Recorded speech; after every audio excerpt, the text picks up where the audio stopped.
going to do then? So this test retest then, you can either do it sat down, okay, on a sofa, a chair, all right? If you want to make it a little bit more challenging and to get some kind of some kinesthetic, some more awareness feedback, you can do it up against the wall, okay, either standing or seated.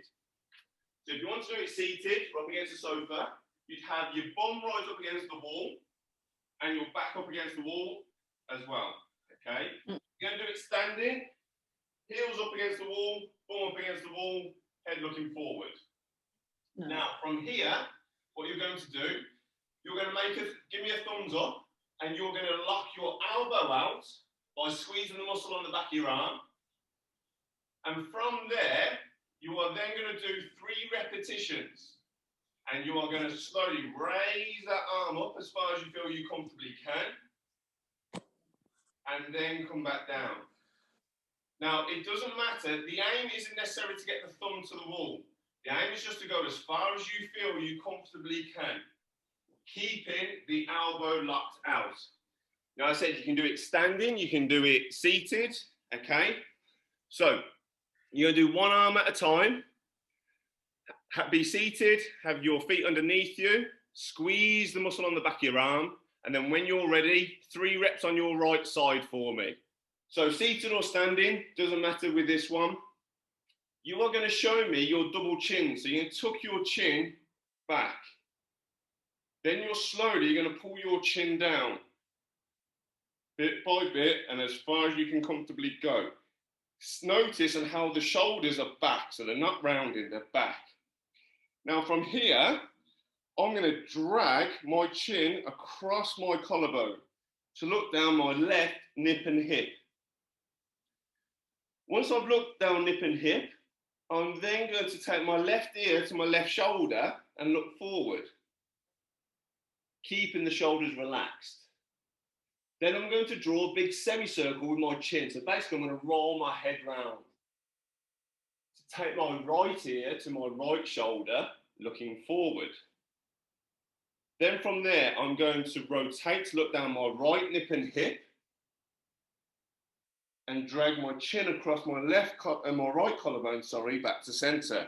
But I'm not going to lift up. I'm then going to reverse it. So I'm going to drag across that right collarbone to look down right nip and hip. I'm then going to take my right ear to right shoulder again and look forward. I'm then going to draw that big semicircle again with my chin. To take my left ear to left shoulder, looking forward. Then I'm going to rotate to look down my left nip and hip. Drag across my collarbone to center. And then slowly start to unravel my chin. Okay, so that's 1 rep, and we're going to do 3 of them. My muscle on the back of the arm, the elbow's locked out. I'm going to take it up as far as I comfortably can. And then I'm going to take that shoulder down and away from my ear as far as I can. Then I'm going to return back to center. Then I'm going to move that shoulder as far forward as I can.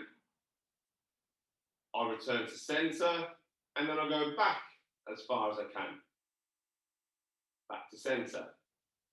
Now, once you've done 3 forwards, inevitably you've got to do 3 backwards. Okay? So start by going up again, and then keep that elbow locked out and make as big a circle as you can. Now we're going to move into the actual shoulder joint itself. Palm is going to face forward to begin with. Okay, so I'm going to go with this wobbly arm here. I'm going to take my arm across my body to 45 degrees, trying to keep my palm up to the ceiling as far as I can. Once I then come up and have my bicep by my ear, with the palm of my hand facing behind me, you can see my elbow is still locked out. I'm then going to rotate my hand away from me so it then faces out. Now from here, I then take that back. Again, think about that concept of making as big a circle as I can. So I'm not going to just come straight down by my side now. I'm going to come across, back in, while still rotating my hand. So then when I bring it down from here, down to the side, My palm of my hand is now facing away. Okay, so I'm twisted in, I've rotated my shoulder in. So the back of my hand is facing and in touch with the side of my leg. Then we reverse it. So then I'm going to go straight back until I feel a block in my shoulder. Now you can see that my elbow is still locked out, okay, and I've got it close to my body. Once I feel that block, I'm then going to start to rotate again. So I'm going to start to rotate my palm of my hand away from me this time. Coming up, bringing my bicep by my ear again. Palm is now facing behind me. And then I'll come down and across my body to 45 degrees again and down by my side back to the start position. Palm facing forward. So, next one, we're going to do the elbow. All right? Make sure I get that hand in. From here, we're going to keep that hand open as much as possible. We are then essentially going to do a bicep curl. But I'm going to keep trying to rotate my hand as far as I comfortably can as I go. Once I get to the top, I'm then going to rotate my hand the other way. So the palm comes forward at the top. Again, the hand is nice and flat. Then I'm going to go down with the palm facing down. Okay, still rotating as much as I can. Then I come back up. Rotate at the top, again, as much as I comfortably can. And then go back down. And that is one full repetition.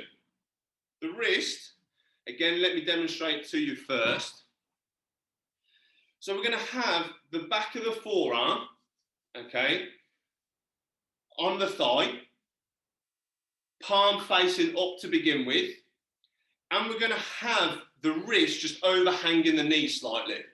Okay, I hope you can see that. I know the light is not great in here. Now, just like we said as regards with the shoulder cars and then with the elbow cars, the palm of the hand is always going to stay open, okay? Now, that then means that we're not compensating from our mid-hand or our phalanges, our fingers, to think that we're getting more range, okay? We want it to be all through the wrist. So from here, we're going to make circles. So again, I'll show you to begin with. You're going to take your fingers down towards the floor first. Now, keeping the flat part of your elbow always facing up towards the ceiling, okay, like so. We are then going to make, as big a circle. So I'm going to bring my fingers in towards my body. And then I'm going to start to bring them up. Now, as I bring them up, as I said, it's all coming from the wrist. Okay, so the palm of my hand stays nice and flat. Then I'm going to start to move my hand away from my body. Again, try and make as big a circle as I can. Fingers down towards the floor and then back to where I began. Okay? Now, as I said, again, you can make this as hard or as easy as you like for yourself and how much tension you want to put in. The back of the forearm will always stay flat onto your thigh, okay, or surface. All right? So we are truly isolating this wrist, okay? So with this one, we're just going to alternate between them, okay? So we're going to do 6 reps in total. We'll do 1 rep on one side, 1 rep on the other, because if you are really trying to challenge yourself, you will feel this start to work within the forearms.